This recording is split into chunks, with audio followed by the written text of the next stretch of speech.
Good morning, everybody. I'm the Vice Chair, Leo Winternitz, and welcome to the Delta Conservancy meeting. We have our Chair, Karen, and a couple of other people called up, and they're stuck in traffic. I guess there's an accident in 113 and 80, among other things.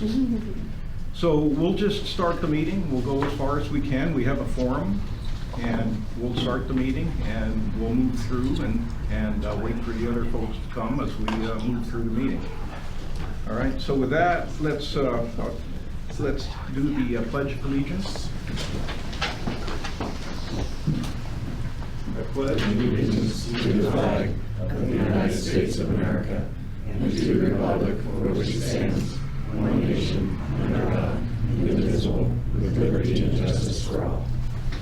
Thank you. So, what may we have? We do the roll call. May we have the roll call? Certainly. Usually we do it around the table. We'll go around the room, introduce, and then. Sorry. I started. Leo, there it is. Larry Rustaller, San Joaquin County, appointed by the Senate.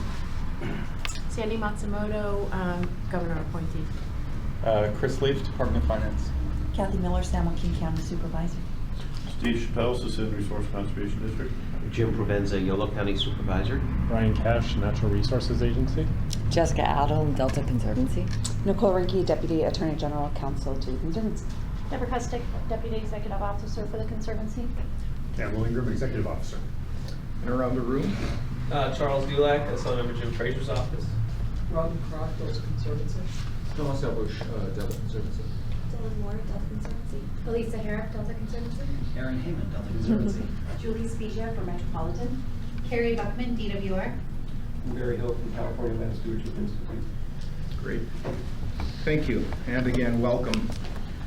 So, are there any public comments as we move? No? All right. Move to the next item, the consent calendar. Campbell. So just a note, there's just two items on the consent calendar. Our standard summary of the September 25th meeting, and then approval of the Sacramento-San Joaquin Delta Conservancy Conflict of Interest Code. You've seen the Conflict of Interest Code in the past, but there were just minor edits at the request of, sorry, who does the oversight? FPPC. FPPC. So we've just made those minor. Not public comment. After the public comment. Okay. And so those are just captured in there, and we thought it would be best to just move through consent. Yes, Joe? Without removing from consent, I just had a question. Was this new electronic filing requirement of FPPC? Yes. Yes. Look to the person who knows. Yes. They asked us to add that. Yeah. Okay. Thank you. So any other questions on the consent? For a motion? No questions? Yeah. Have a motion for approval of the consent? Move to approve. Second? Second. Thank you. Did I get Leo or Sandy there? I mean Larry or Sandy? Larry, thank you, sorry. Larry. All in favor? Aye. Any opposed? Good. Motion carries. Thank you. We're in item number 5 on the agenda, Executive Officers Report. So again, turn it over to Campbell. Great. Good morning, everyone. Thank you for being here. First, I want to start by introducing Dylan Moore. She introduced herself on the way around. Dylan is our new Community Projects Analyst, and she's going to be working with Robin Crock on the Proposition 68 program, which, if approved later today, they will be working together to go out and develop projects, community-based projects, working with folks. Dylan's coming to us from the California Conservation Corps, where she served as a Backcountry Trails AmeriCorps program in the Inyo National Forest, and then prior to that, she worked for California Volunteers managing AmeriCorps grant programs. So she's got great experience. She's been here about 4 weeks now? A little over about 6. Okay, about 6 weeks. So we want to welcome her. You'll be seeing quite a bit of her moving forward. The next step, I'll go through the Executive Officers Report and just kind of run through the Ecosystem Restoration Program and then the Community and Economic Enhancement Program updates. Please feel free to stop me at any time with questions. The first item is the Nutria item. I continue to attend the monthly Nutria meetings. There's the data sheet on the back of the Executive Officers Report that gives you all the latest numbers on how many Nutria there have been, We're at 764 at this point. So you do see the number kind of gradually increasing, but not exponentially, which is a good thing. And we suggest that probably in the spring, once our grant funding starts to flow into the program and the program gets fully staffed and fully moving, we would have them come in and give a more detailed update on Nutria. Next up, the Mercury Exposure Reduction Program. That program continues to place signs throughout the Delta. They had a very soggy field day last Wednesday, but they were able to place a few signs. We had previously mentioned that at the State of the Estuary, we had 5 posters, one for Proposition 1, one for the MERC program, one on invasive species control, one on the Delta waterway cleanups, and also one on Nutria. It was a very successful poster session, had lots of people come ask questions and engage with staff, so that was a good thing. Next up is the Water Resilience Portfolio. Per Governor's Executive Order, the Natural Resource Agency, California Department of Food and Ag, and Cal EPA are developing a water resilience portfolio. We had talked about this at the last board meeting and said that we would keep the board updated as a result of what's happening there. And as far as we know, there's a draft out right now that's I think being circulated amongst the lead agencies, and our expectation is that there should be a public draft out in the coming weeks. So that, by directive, has a fairly significant Delta component in it. And so as soon as that's available, we'll make sure you all get it. You'll probably get it through other channels, and we can talk about how we keep the board informed about the water resilience portfolio moving forward, and even potentially look for a more formal briefing or presentation when it's available. So moving on to the community and economic enhancements. Maps. Okay. Okay, I'll start talking and we'll get to the maps in a second. So you'll probably recall the Delta Marketing Plan was a joint effort between the Delta Protection Commission and ourselves, as well as a task force of community members. And that marketing plan had multiple recommendations, but the 2 that we've acted on so far was a Delta signage plan and then the Delta recreation map, updating the Delta recreation map. The Delta signage plan continues to move forward. We've worked with the task force to design the signs, look at placement of the signs. The Delta Protection Commission is actually has a contract with the CCCs, California Conservation Corps, to actually do the placement of signs, and they have several sites where they're going to start placing them soon. We've applied for the last permit from Caltrans, and so we're hopefully going to be placing those signs very soon. Which brings us to the Delta Recreation Map. So this map, we're very happy to say, is done. You hold the final product in your hand. This was a collaborative effort with a task force within the Delta to make sure that the information is accurate, look at the design, and again, what you've got there is the final product. It's printed on a nice water-resistant stock. There's about 6,000 of them that have been printed, and we will be distributing them throughout the Delta. So we think it's a good way to promote the Delta, and a great partnership between ourselves, TPC, Stewardship Council. Yeah. A little. Anything else we should add? I just want to note that the map, there is a note on the map saying that this is of course not intended as a navigation guide, as if it was a GPS. It's really to introduce people to all of the opportunities for recreation in the Delta. This is cool. So we should put the address into our phone if we actually want to go to one of these. Yes. Exactly. If anybody has an event they're attending or a meeting or whatever that they think this would be nice to distribute, let us know. Yes. We'll circulate your copies. We'd be happy. We get copies. Okay, moving on. Just a word about the ethics requirement, or ethics training requirement. First, thanks to everyone who is up to date. It's a requirement every other year. If you are due to have it done this year, the deadline is the end of this month, the 31st. So please go ahead and do the training if you're required. If you're not sure whether or not you have to take that, talk with Jessica and or email Jessica, and she can help you get through that. So the last item for me is the directives from the last board meeting. Can I just jump in? Because of the way Jessica, do you want to? No, you can go Okay. ahead. If I bungle it, let You've me already know. started. So because of the way that it works, if you took it last year, it's possible you still may need to take it this year. Just because it's in every other year, odd years, and if you came in, then you still need to do it on the odd year to get on the schedule. So if you're at all unsure, check with Jessica, she can let you know. I think she probably has already communicated with folks. Yeah, I'm gonna send out another one.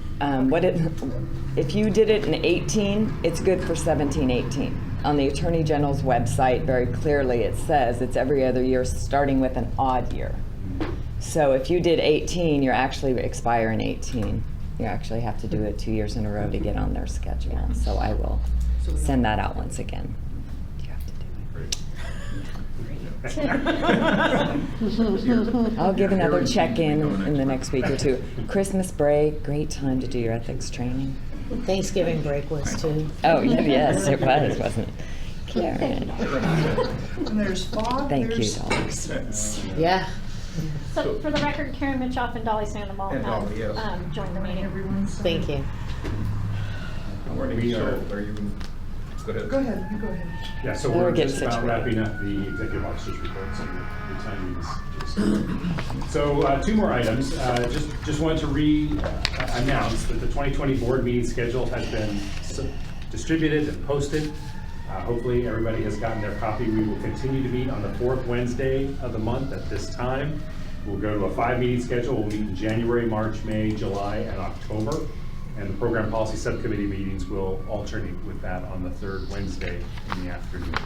So hopefully you've all gotten that. If you haven't, if you've got any concerns or questions, please let us know and we'll make sure you get all the information.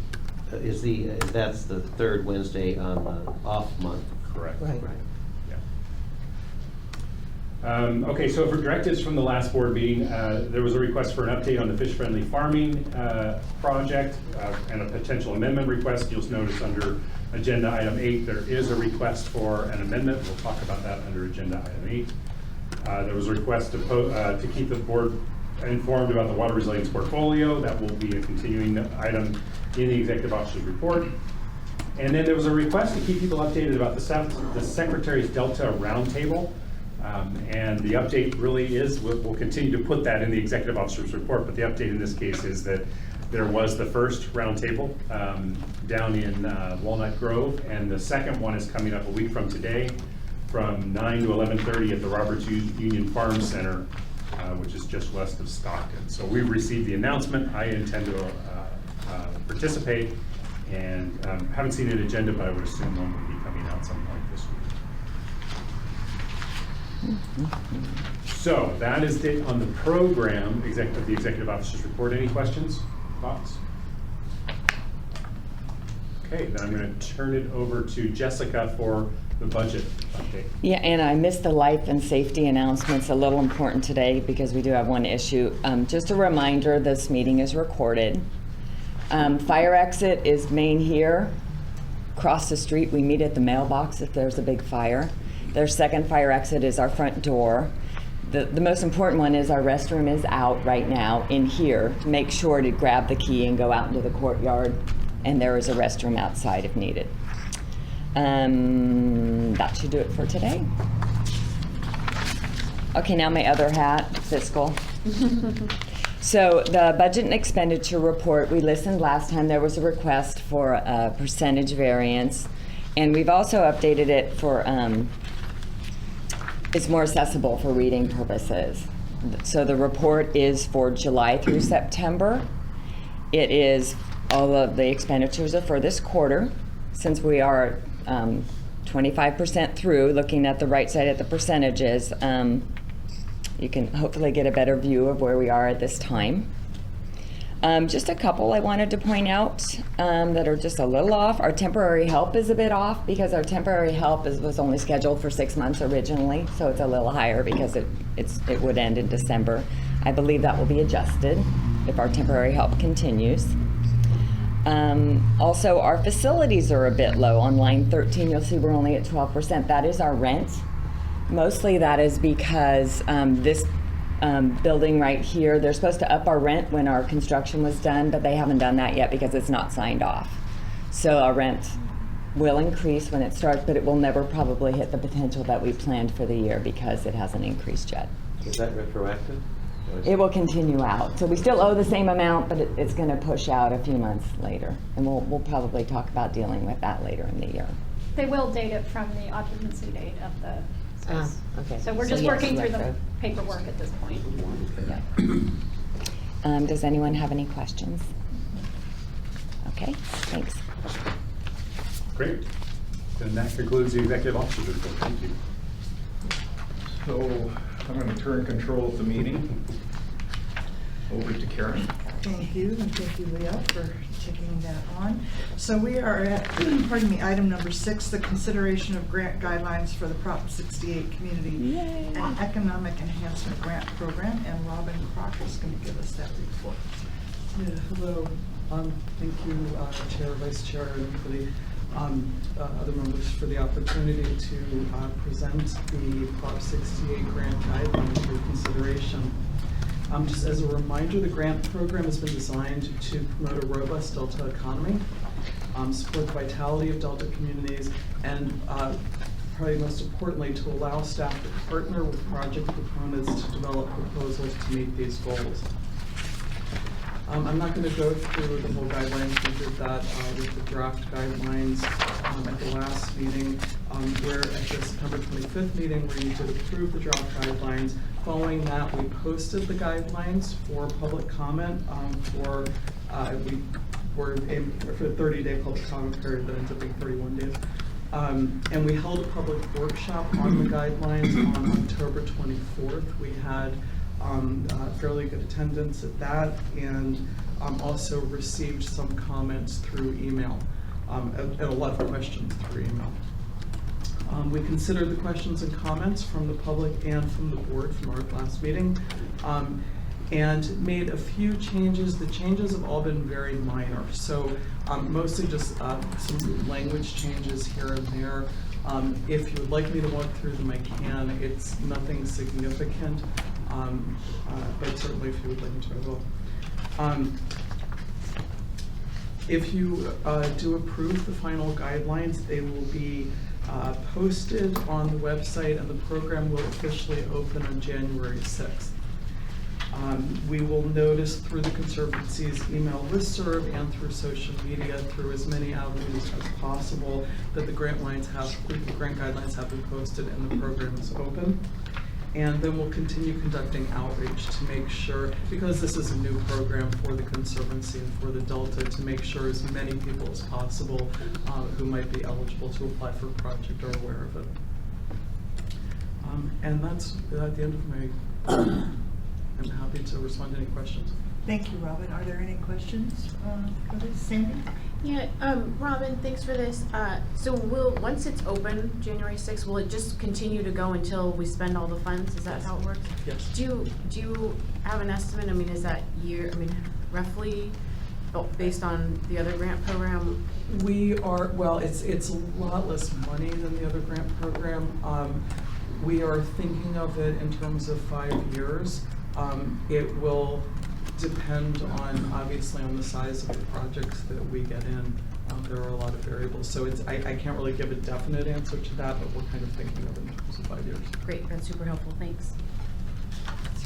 What's the amount of funding that's going to be available for this? The Conservancy has, through in the bond, has given $12 million, and between 9 and 10 of that will actually be going out as grants. Jim? Some outreach. Is there anything in newspapers or kind of broader media?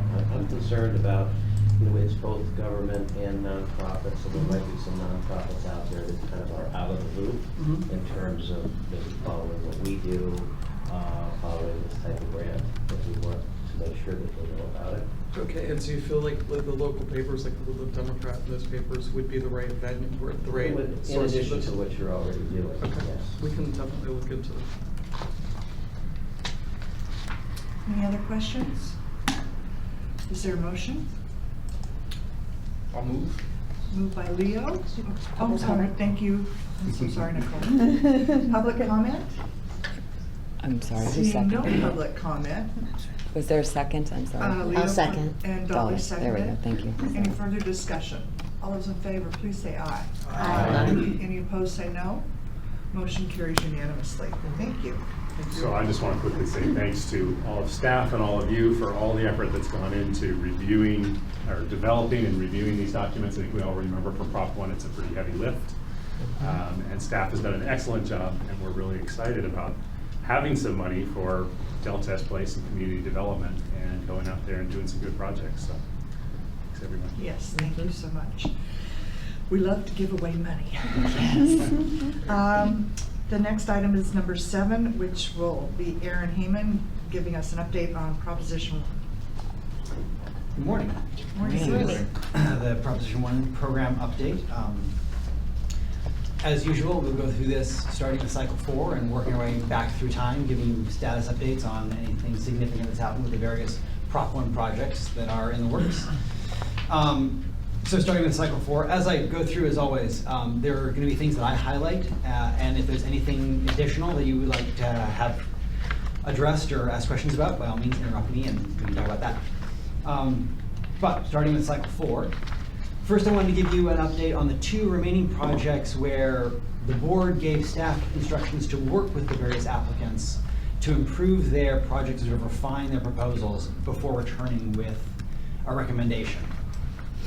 Both sets of project proponents have submitted materials to us. Those materials are all under review at the moment. And we are hoping, because the current plan is, to come back and bring you a recommendation for both projects at the January board meeting. So things are moving and more later. In terms of the approved Cycle 4 projects, nothing really significant to report individually, other than to say that all of them are moving at a pretty decent clip through the process, and we're hoping to get some executed starting in the near future.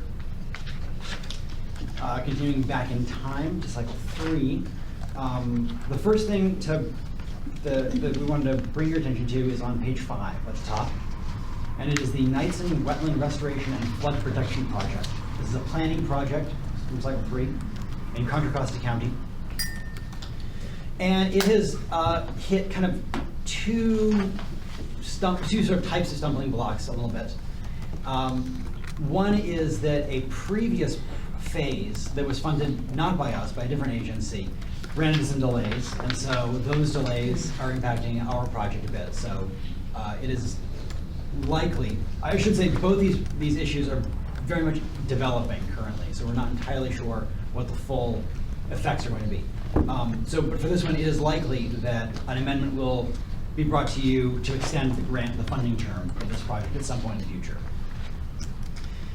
The other issue that this project has encountered is that the local Community Services Board, the Knightson Community Services District Board, has raised some concerns with the future implementation project that this planning project might lead to. And as a planning project, they're exactly the kinds of concerns that this project should be addressing and answering. So we're encouraging the grantee and working with the grantee to reach out, amp up their outreach efforts to address the questions and comments from the Community Service District Board. And so we're hopeful that they'll be smoothed out during the planning process. Can I interrupt? They will be smoothed out during the... They will be smoothed out during the planning process before any implementation project is... This is, and you're all familiar as local elected officials, this was moving forward and some folks didn't like it, so they unelected and some folks and elected others. I understand from Supervisor Burgess that there may in the future not be a services district board, but I appreciate the work of staff in trying to move forward and understanding what's going on there, but I can assure you it will be resolved. Excellent update. So says Karen. Kind of assurance we like. The next thing, also in cycle 3, to bring your attention to, is on page 6 at the top, the Three Creeks Parkway Restoration Project number 2. There was some complications with the land ownership of this project and the transfer of that landowner. This is a 1 acre parcel that is adjacent to and very much associated with the larger Three Creeks Restoration Project that we awarded as a cycle 1 grant. And this 1 acre was owned by a homeowners association that owned property right beside the creek. But the homeowners association was interested in selling that parcel to the county, the flood control district. But it turned out through various machinations that the board didn't actually, the HOA board didn't have the authority to sell the parcel because it was worth more than their threshold for approval. So it required a larger vote with the HOA. Delays ensued. That vote has now been taken. It was in favor of selling the parcel to the county. So the county has said that they're interested in purchasing it by the end of this year. So they're intent on moving forward quickly, which is great for us because it means that the landowner access agreement that we had with the first project will now apply to the second project, and we don't need an additional form. So we're happy with the streamlining of the effort. But it has resulted in sort of some delays and complications, which I will get to when we get to Three Creeks number 1. But progressing chronologically backwards, going back to cycle 2, nothing really to report there. Those projects are all moving along very smoothly.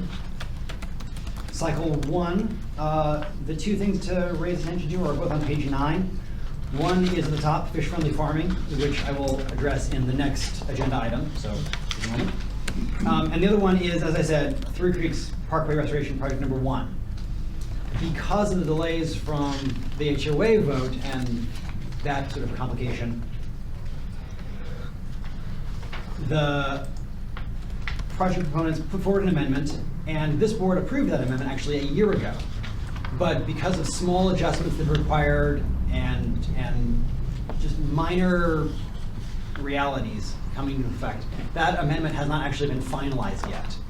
However, with that HOA vote being finalized, we're hoping that the timeline now can be smoothed out, clarified, and that no further amendments will be required from the board. We can approve the one that was requested and approved a year ago, and then that project will then move forward.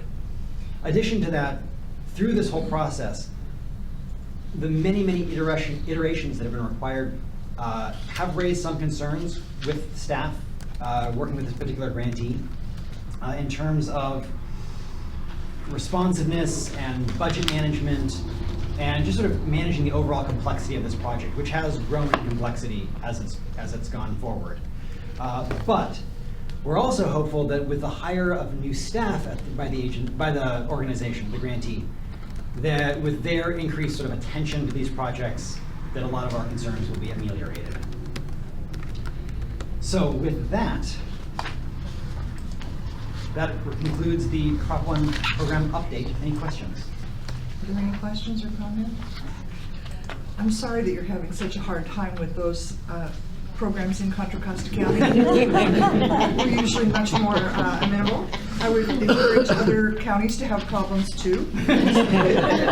Report on that. Actually, no, of course not. And is there any public comment on this report? And with that, I don't see any, so we will accept that report and thank you. And by the next reporting time, hopefully you won't have to highlight anything. But if you do need any assistance, and I appreciate the comments that I see that this is, the grantee is American Rivers, but this is in Supervisor Burgess's district. She's very familiar with this, so if you need any assistance vis-a-vis pressure, let us know. So with that, we will move on to item 8, which is Laura's action item on consideration of request to extend the term of the fish-friendly farming, the F3 certification program. Actually, Aaron's going to. But Aaron, I heard him say that, so Aaron must be going to give this report. Yes. So this is, thank you, as the chair mentioned, consideration of request to extend the term of the fish-friendly farming certification program for the Sacramento-San Joaquin Delta Project Grant. Due to some health complications by the grantee that caused delays in the project, and that is requiring that the end of the funding term be extended by a few months. We have had some concerns with this grantee in the past, but with increased interaction between us and the grantee, the latest submitted materials that the grantee has submitted to us have definitely shown a marked improvement. Not perfect, but definitely a marked improvement. And we are hopeful that with that marked improvement and the future continued improvement, that most of our concerns hopefully will be addressed in that area. The other thing is that with the technical materials that this grantee has submitted, the draft farm implementation plan, farm template, and the best management practices represent two of the significant deliverables of this grant.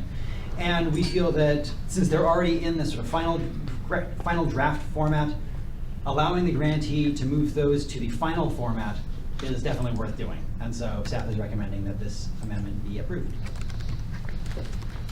Any questions, comments? Yes. To follow up on what Erin said, we have seen improvement, but it will be very important for the grantee to continue to show that improvement as we go forward. So, well, and I'm looking, it's a land institute, but when you said the person is ill, so I take it there's just one person there? Not just one, but it is a very small shop. Okay. And we do have a representative from the institute here today to address any questions. Everything's okay? Did you want to say anything? Sure, yes. Thank you. Good morning. I'm Barry Hill. I work for the California Land Stewardship Institute, which administers the fish-friendly farming program. And we are a very small shop. We're a small nonprofit in Napa. Our executive director, Laura Marcus, has been the primary scientist working on this project, and she was diagnosed with cancer early in the performance period, which did cause her to miss work and undergo surgery, and therefore wasn't available to work on this grant for a number of months. So that's, while not disputing the issues we've had with the invoices, I think there has been a change in that the way we're handling those now, which I'm optimistic will resolve those issues. So I'm optimistic that that won't be a problem in the future. But I have brought along, just as an example of the work we've been doing, this is the workbook for the BMP, so it's very close to completion. It's still awaiting a little bit of review and refinement, but I think we're very close, and if we could have this extension, I would anticipate we'd have a successful conclusion by the end of June. Thank you for your consideration, and if there's any other questions, I'd be happy to Please extend our best wishes for her as she recovers or moves through her treatment. Thank you. I move staff recommendation, Chair. A second. Moved by Don Natoli, seconded by Larry Rustaller. I had already asked for public comment.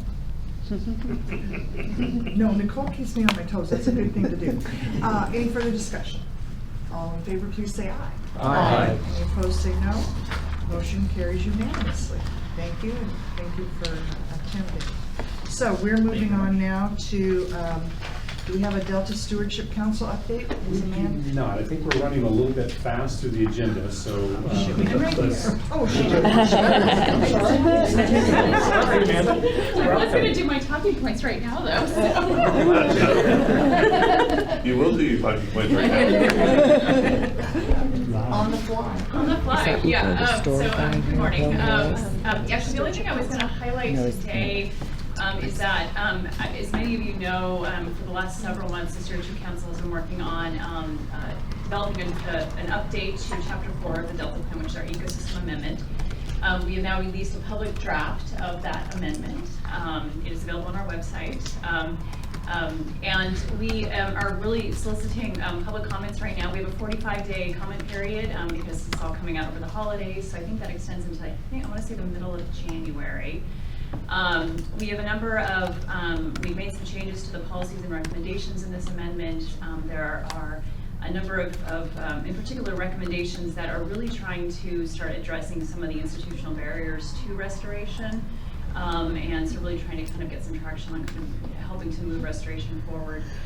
So I really, my update, we were encouraging and inviting lots of public comments. So I encourage you to take a look at the amendment on our website. provide public comment. We are especially interested in hearing from local agencies your thoughts on the amendment. So please take a look at that and submit comment letters. We also have staff that are ready and available to talk with folks about the amendment as well, and are ready to engage in dialogue about that too. So please let us know. Feel free to reach out to me and I can put you in contact with the correct staff people. But we're excited to finally have this draft amendment out, and we'd really like to receive some comments during this public review period. Thank you. Is it in a track change version, or is there a technical support of kind of what went into the changes, what was driving the changes, and how we would, I assume it's got to be a track change if you're changing policy. You know, I'm honestly not I haven't sure seen it. what version is online, Okay. and because of ADA compliance and stuff, but we can definitely, I can put you in contact with the staff that have been developing it, and they could probably have that conversation with you. And we probably do have some track, I know we have a track version internally that I think we'd be fine with sharing with you, so yeah, just let me know. So I just wanted to mention that we're reviewing the document and we will be developing some comments. Happy to share those in advance of sending them with the board so you can look at them, but they would need to go in before the next board meeting. So I would just suggest that we share in advance. If you've got questions or concerns, you can relay them to us and then we'll get a comment whether they're comfortable with that. That's great, thank you for that. So be watching for that in your email with all the other things. Anyone in the public wish to comment on any of this report? Thank you very much. We'll accept that report, and Eric is here to report on the Delta Protection Commission. Before Eric jumps in, I just want to note for the record that Supervisor Natoli did during the meeting. Did, you made a motion a little while ago, didn't Yeah. you? Yes. She's being very good. I know, I'm kidding. I'm kidding. Thanks. We're sure you would hear. Yeah, if you join late, you have to make a motion. You have to make I did that. Good morning, Eric. Great, thank you, Madam Chair. Thanks, board members. Just a few items to report from the Delta Protection Commission. First, I know that you all received the recreation map that we worked on jointly with the Conservancy. We're real pleased with it. I know we're hatching up a plan right now for how we'll distribute our copies of that, but it's just another joint project that we're quite pleased with. The other joint project I'll mention is that Delta signage. Is this covering something you already mentioned, Campbell? I mentioned that we've got the CCCs working on it and permits are in and they should be going in soon. But then I'll say no more. We're looking forward to getting these signs up soon. And perhaps somewhat linked to the signs, we are starting our work in earnest on the management plan effort for the Delta National Heritage Area. I think everyone knows that the Delta, the Sacramento-San Joaquin Delta, was designated a National Heritage Area earlier this year, and the Commission is the local entity that manages that. Our first step is to complete a mandated management plan for the National Heritage Area. That's something that will unfold over a bit of time, but our initial efforts on that are starting with the help of some consultants who have had deep experience with national heritage areas throughout the country. So we also hope to learn best practices as we are picking up some of those just through osmosis, but we hope to learn more of it through our consultant team working with us on that. And then finally, we've also kicked off efforts on our Great Delta Trail Master Plan. I don't know if all board members are familiar, but in 2006, state legislation was enacted that directed the Commission to link the, at that time, the terminus of the San Francisco Bay Trail, which has since extended its reach, with the Sacramento River Trail, not too far out our doors here, and to link those two together and to plan for a continuous recreational corridor through the Delta region. There's obviously a lot of delta between those two existing trail systems. And so the Commission has worked on this in fits and starts. It's one of those projects that has a lot of great interest and advocacy from others and a lot of great concern and wanting to hesitate and put on the brakes from others. But we are embarked upon our master planning effort. That's really the first step to put together the overall trail plan. And we just met last week with both of our stakeholder advisory committee and our technical advisory committee. The stakeholder group comprised of stakeholder interests, and we had a very good discussion. And then the technical advisory committee primarily consisting of public agencies, local governments, councils of governments, even reclamation districts to the extent that they would like to be involved with this planning effort. So the work is underway. There's not a lot to report, but you'll be hearing more about it from the commission. And I know we had Robin participating in the technical advisory committee last week, so we hope for continued participation from the Conservancy staff as well. And that's all I have, but I'm happy to answer any questions. Anyone have any questions for Eric? Leo? So Eric, will we see completion of this Delta Trail plan before the next generation, or more updated, or how does this work? How much time do you think? We're going to take a poll on whether the trail gets completed or the tunnel gets completed.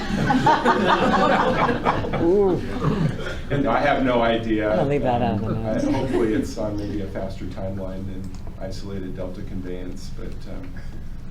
And this trail is a terrestrial trail, supposedly, completely on land, or? Probably will not be entirely land-based. There probably will be water trail segments. I mean, obviously you could call it a water trail today without a lot of supporting features along the way, but I do suspect that ultimately it will be a mixture of the two. There's just probably areas of the Delta that are going to be very difficult to navigate a land-based trail through, at least in our lifetimes. Well, and I'm a little familiar with the San Francisco Bay Trail, but there's still portions that aren't completed. And so they look at, where you can get money to do certain segments, and then hope money comes later. So we're constantly hearing about ribbon cuttings for sections that haven't been done yet. So I'm going to make an assumption that that's how this one will work. Yeah, and one of the things we talked about early on with this team that's working with us on this master plan is that we might very well end up with nodes that are, where you have some trail features or places where people can radiate out from a hub into spokes. I always get those two confused. So that's entirely possible that we'll end up with some nodes throughout the Delta, and then with time, hopefully those get stitched together and connected. But I would not expect there to be a continuous line drawn through the Delta, and we could draw it, but it won't probably mean much until we can work collaboratively with local agencies in particular. The commission's not going to be constructing trail segments. It's really just the planning effort to help guide the work that the locals are already embarked upon. Hopefully they can add on to their existing work. But if you look at county plans for all of the 5 Delta counties, there's talk of trails and getting people out on other than cars and trucks into different areas, and so it's not proposing something that isn't already being contemplated at the local level. Okay. With that, we'll move on to the item 11, Delta conveyance update. Carrie Beckman. Good morning. Good morning. So for the Delta conveyance update, DWR is planning to issue a notice of preparation to start preparation of the environmental impact report under CEQA by the end of this year. So that's our next step on this effort that will initiate the planning process and really start moving this effort forward. So the notice of preparation will include a general description of the proposed project, the facilities, information about potential alignments, and intake facilities, location of the project. So That will launch the public scoping period. We don't have a period set yet. Typically, it's at least 30 days. We're looking at trying to make sure it's at least double that, so we don't have an exact number of days yet. That will be included in the notice of preparation. I do have a general schedule if people are interested. Yes, okay. So this is for the overall environmental compliance process. So this is focused on completing the environmental planning process at the end of 2022. So you'll see that it starts with public scoping for the California Environmental Quality Act this year, and then moves towards having a draft environmental impact report at the end of 2020, and then a final environmental impact report in early 2022. We are concurrently going to be working on Endangered Species Act compliance, California Endangered Species Act compliance, water rights, delta plan consistency, and other environmental permits. That works its way around. As people look at it, we can talk about questions towards the end. The notice of preparation will define a proposed project that meets our underlying project objectives, including water supply reliability. And during the environmental planning and review process, DWR will simultaneously be advancing engineering and design through the Delta Conveyance Design and Construction Authority, or DCA, for two main purposes. One is to work with the local Delta community to avoid and minimize potential effects and search for possible win-wins. And second, to position the project to be able to quickly move forward with implementation after CEQA and other permitting processes are complete. So the notice of preparation will be soliciting comments on the scope of the environmental analysis as well as potential alternatives for the project. And it will have quite a bit of public involvement associated with it. So we will have public scoping meetings throughout the Delta and the potential service area where the water may go. Members of public will be able to submit comments, verbal and written, at those meetings or separately to DWR. We will have information in the notice of preparation about these meetings that will go to county clerks. We'll have an e-blast, press release. It will go in the post office areas in the Delta that have been suggested to us for notifications, social media, newspapers, and the Delta Conveyance website. So we'll try to make that as available as we possibly can. Currently, information is shared on DWR's Delta Conveyance webpage, so if you're ever interested in the status, that's a good place to look. In addition to those things, I did want to highlight the DCA's Stakeholder Engagement Committee. So the Delta Conveyance Design and Construction Authority started a Stakeholder Engagement Committee. I think I mentioned it at our meeting, or your meeting last month. So they have their first meeting on November 13th. It has 17 members plus some ex officio members as well. And the idea is to try to work cooperatively and collaboratively to have an open dialogue and see if there are ways to minimize potential effects to local communities during the design process. So the second meeting of that committee is this week. Information is on the DCA's website if people are interested in attending. And then in January, there will start being 2 meetings a month because the DCA has quite a bit of work to accomplish. So I think those are my updates. Don? Yeah, thanks, Carrie. A question for you though. Does the environmental documentation work, is it different than was done for California Water Fix as it relates to the National Environmental Protection Act, where you're doing ESA, CESA, consultation, BIOPS? If I'm not mistaken, there was a NEPA document that was California Water Fix, and so how is it that this process is avoiding that when you're still, talking about water that may be state or federal water, and is there a different approach here? So we are anticipating that there will need to be NEPA compliance. At this point, the federal agencies have not determined who will be the NEPA lead agency. So we are releasing a notice of preparation on the CEQA side. We are acknowledging that there will be a NEPA process. Hopefully it will be a joint document, but if not, we will be preparing a CEQA document that meets all NEPA requirements so it is ready for the NEPA lead agency to use as needed. So that part of the process, we know we will need to comply, but they need to work. Is that different than the approach for California Water Fix, where it was just presumed from the get-go? Obviously there was NLP, but California Water Fix was a little bit more complicated because it started off as a Bay Delta conservation plan, so that there were joint NEPA lead agencies of U.S. Fish and Wildlife Service and National Marine Fisheries Service. So this is a different process. It's not going through a habitat conservation plan, so it will be different. So, as you're well aware, the Reform Act called for the previous project under BDCP and California Water Fix to meet HCP or NCCP standards. And so, in this case, I mean, that was part of the legislation, but now this being, I guess, a public works project, you're not necessarily having to meet that threshold when it comes to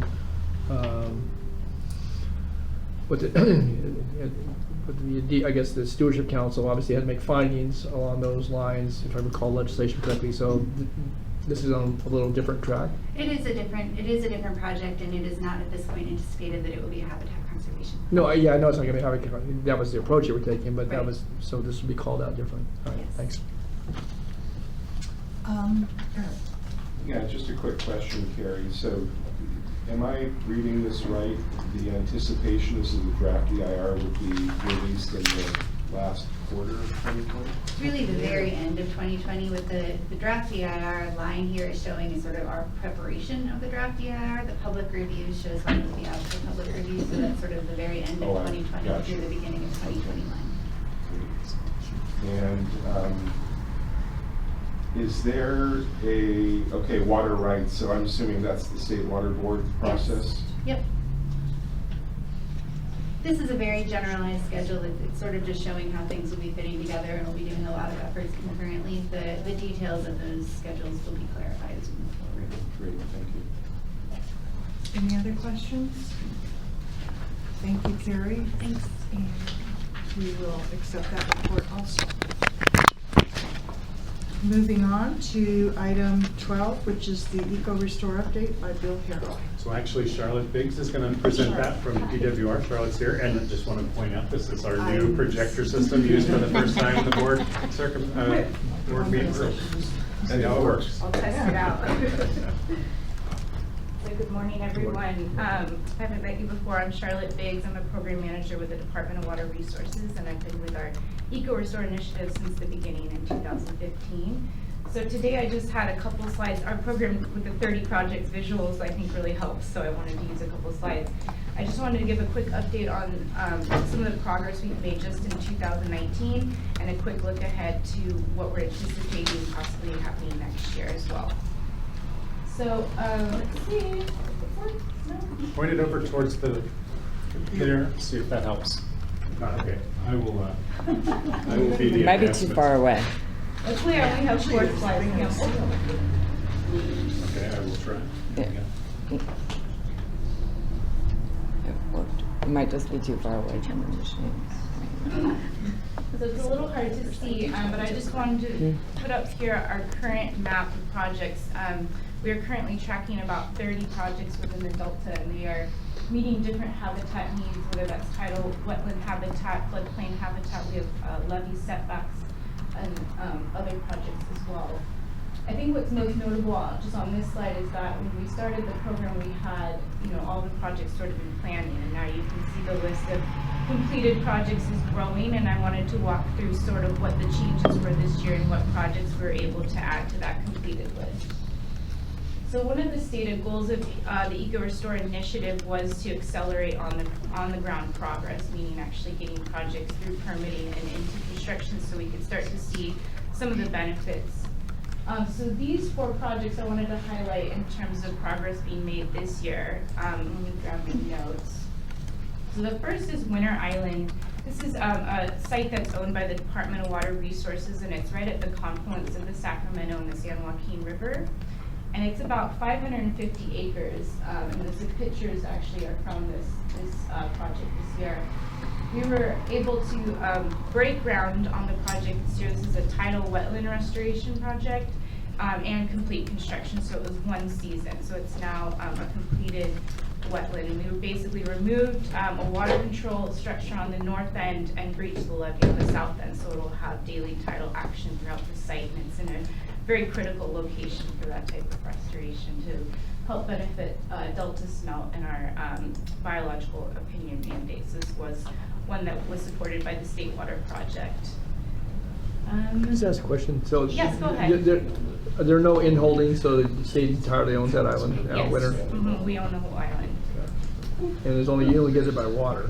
And now it's inundated, yes. Yeah, and now it's inundated, so really there's not too much of an island. Only Right, time's yes, up. yeah. And it was already, it was a managed wetland and duck club before, so Right. the changes, it's not a huge change, that's why construction was able to be completed so swiftly this year.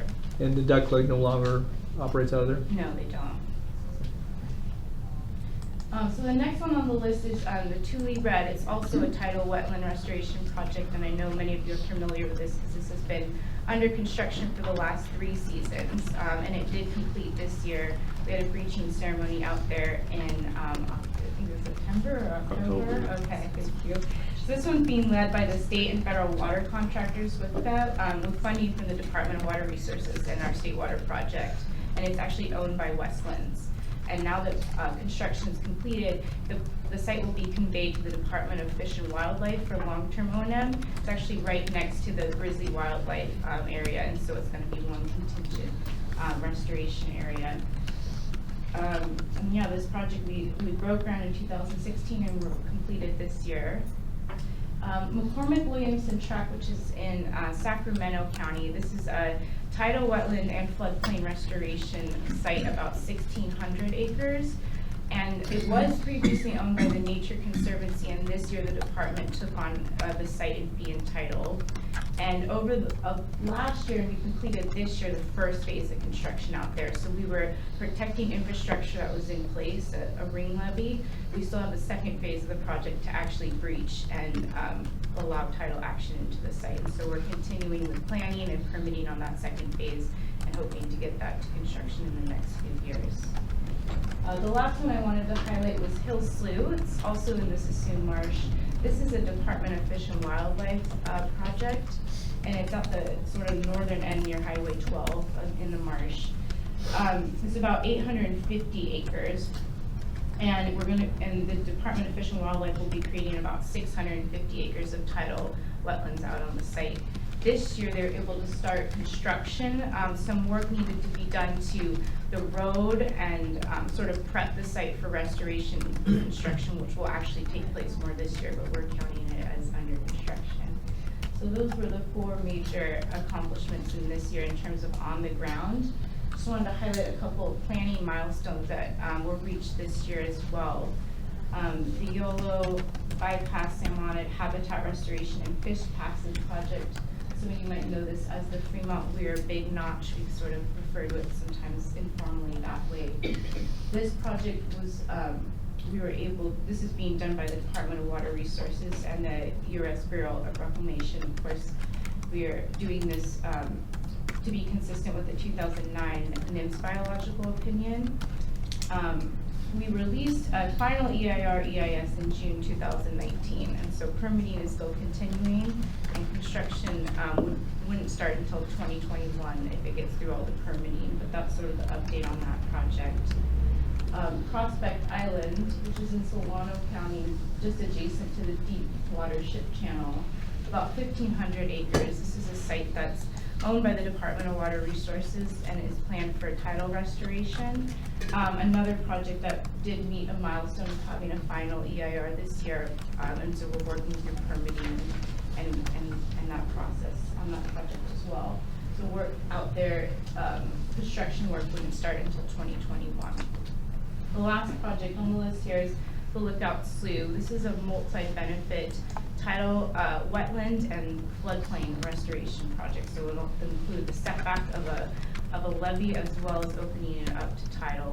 This is about a 3,000 acre site, so it's the largest one that we're working on in Solano County at the very edge, the lower Yolo bypass. In this project, we are hoping to release just the draft EIR this week. And so we are hoping to get that posted actually this Thursday. Of course, everything's always fluid, but and there will be a public 60-day public review period for that draft EIR. We extended it because of the holidays, and there'll be a public meeting scheduled for I believe it's January 22nd in Dixon to get public comment. We expect to get a lot of comments in this draft EIR moving forward. And so just to quickly highlight, last year, these are the projects that went to construction, and we did document them with short videos, which were sort of intended to help produce some outreach and get the word out a bit more. So if you haven't seen those, or if you have constituents that are wanting to learn more about these projects, they're still on our website and available. So it's Dutch Slough, which is still continuing under construction this year. Decker Island, Yolo Flyaway Farms, we have one from McCormick Williamson Tract, as well as the Fremont Weir, which is the adult fish passage structure that was constructed last year. And then just a quick look ahead to 2020. Of course, all of these projects, there's still a lot of hurdles that we need to work through, permits and approvals, but this is just our target and what we're aiming to hopefully see happen next year in terms of proposed construction. In the tidal wetlands, we have Yolo, Lower Yolo Ranch, which is also in the Yolo bypass, very close to Lookout State site and the Yolo Flyaway Farm sites. There and one detention area there. Whale's Belly Wetland, which is on Sherman Island. We're hoping we'll get to construction next year. This is about 1,500 acres, the site is. I'm not quite sure what the tidal wetland footprint would be. And then Bradmore Island and Arnold Slough, which is in the Sassoon Marsh. This is another project being pursued by the Department of Water Resources as a mitigation for state water project. Together, those are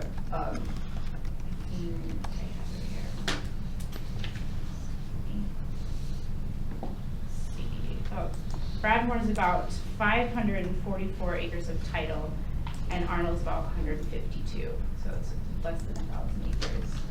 In terms of levee setbacks, on Twitchell Island, we have a project planned to do a levee setback that we are hoping will get to construction next year.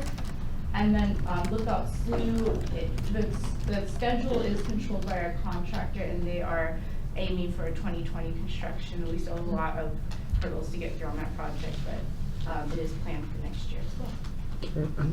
Just a couple quick questions. So on the Sherman Island, is it the carbon sequestration project, or you said tidal wetlands? No, this will be a wetland. This is in addition to? Yes, in addition to. There's a lot happening on the island. I'd like to get a briefing because, you know, we still show this in our agricultural element as being, I know it's gone to grazing a lot in good part now. And we have in-holdings both on Sherman as well as on Twitchell, where we have recreation. We still have some residences, we have some restaurants, other recreation-oriented opportunities. I guess I'd like to know more about one with the Twitchell Island levee setback project's going to look like. I recognize the state owns most, the preponderance of properties, but not entirely. And again, if we're going to impact, we're already looking at carbon sequestration on a like amount of acreage. If you said 1,500, and now we're looking at wetlands creation. That's, if I do the math, recognizing that maybe some of that will maybe subject to inundation. That's 3,000 acres that come out of agriculture in our county. So I'd like to spend some time, and maybe even the Conservancy, we maybe can have a touch back here at some point. I know that from a local jurisdiction standpoint, we're concerned about whether it's state-owned or not, loss of agricultural opportunities in those lower islands down there. Absolutely. Okay, thanks. Yeah, we can absolutely provide more. Yeah, maybe you can do a briefing offline, but certainly in the context, obviously, Conservancy, but both of those are in Sacramento County and the district I represent, so I'd like to get some more information about them. Thanks. Absolutely, we'll follow up with you. Thank you. Any other questions or comments? Thank you. Can we get this, I know that my concern is for people not having this presentation. I know a lot of the information you provided is probably on your website, but can you post the PowerPoint at least to our minutes or something? Maybe I'm the only one that's concerned about that, but. We typically do. I think it's an accessibility issue. Can we make it accessible? I'd have to look into it, yeah. But we'll look into a way to share. The ADA accessibility issues make things like this challenging, but we'll. The PowerPoint? Yeah. Mm-hmm. It actually has to be accessible for people with disabilities. Oh, that, yeah, we're getting sued on that. Okay. I'm all about it. But we will certainly do everything we can. We'll see. Thank you all. Thank you. Maybe just a link to their website that shows all those projects, because I know this was just more or less a summary, and if people want to see it. Oh, yes. Okay. So, thank you very much, Charlotte. Item 13, any potential agenda items for our January 22nd meeting? If you look at the back of your packet, there's just a list of 3 items for our January 22nd meeting currently. As Aaron mentioned, we'll be bringing back the 2 Prop 1 projects that were not originally approved with additional information, potentially with a recommendation for the board. That's the first 2. And then we are due to update our implementation plan for the year 2020. So you will see a draft implementation plan that will look at the work that the Conservancy intends to do for the 2020 calendar year. Anything else that people have heard today that they'd like to make sure is on the agenda in January? I assume we'll have an update on the Delta conveyance, because you'll have sent a letter. Yes, yes. So, yeah, comment letter. And then, of course, and all the other standing items. The standing item. Yeah.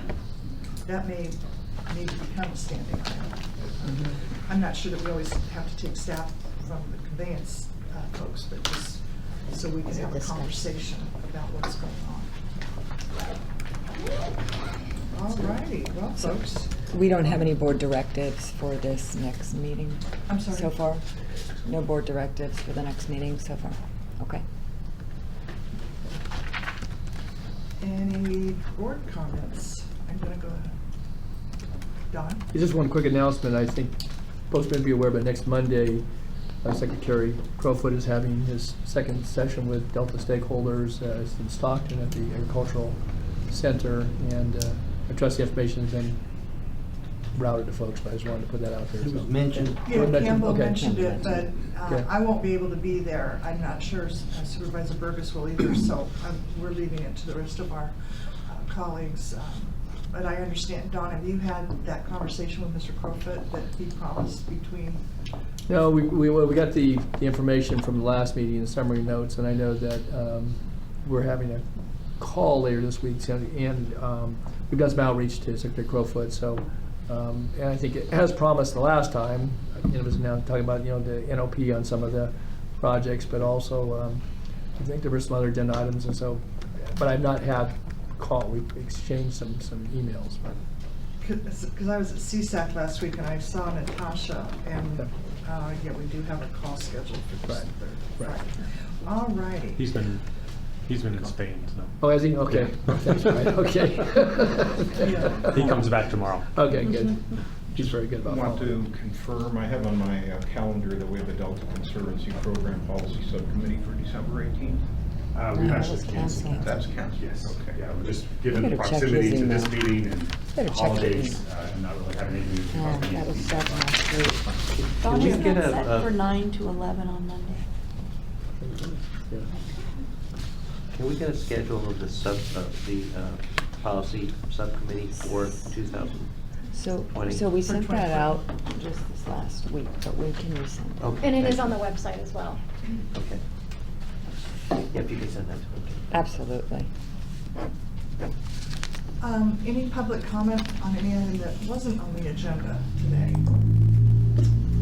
Seeing none, our meeting is adjourned. Happy holidays to everyone. Yeah. However you celebrate that, we want to be correct and keep them safe with all the tools out there. Right. Thanks, everyone, for the flexibility of your schedules to have this meeting. We appreciate it. I know you want to go to lunch, but. Hmm?